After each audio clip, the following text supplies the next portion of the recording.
और इस वक्त बड़ी खबर आ रही है बांग्लादेश से जुड़ी हुई। शेख हसीना दोषी करार दी गई है। आईसीटी ने शेख हसीना को दोषी करार दिया है। हसीना के अपराध मानवता के खिलाफ हैं। निहत्थे प्रदर्शनकारियों पर हमले करवाई थी शेख हसीना की सरकार ने, यह आईसीटी ने कहा है।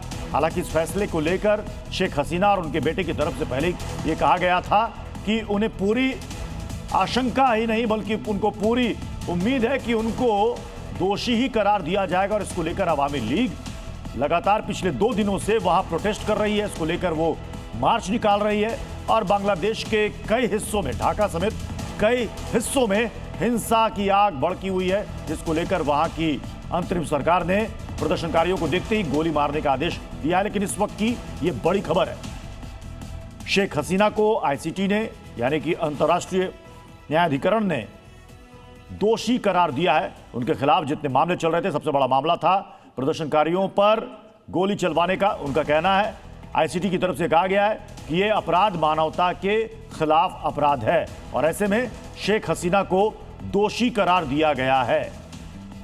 लेकिन इस फैसले से पहले बांग्लादेश जल रहा है। बांग्लादेश के कई हिस्सों में हिंसक प्रदर्शन हो रहे हैं। वहां की अंतरिम सरकार ने पुलिसकर्मियों को और सुरक्षा कर्मियों को आदेश दिया कि जहां भी प्रदर्शनकारी दिखे उनको सीधे गोली मार दे।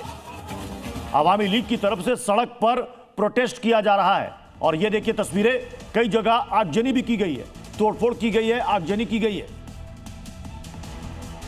शेख हसीना के बेटे की तरफ से भी यह कहा गया था कि अगर ऐसा कोई फैसला आता है तो इसके खिलाफ सड़कों पर अवामी लीग के कार्यकर्ता और समर्थक उतरेंगे और आने वाले दिनों में जो चुनाव होने वाले हैं, हम उस चुनाव को होने नहीं देंगे।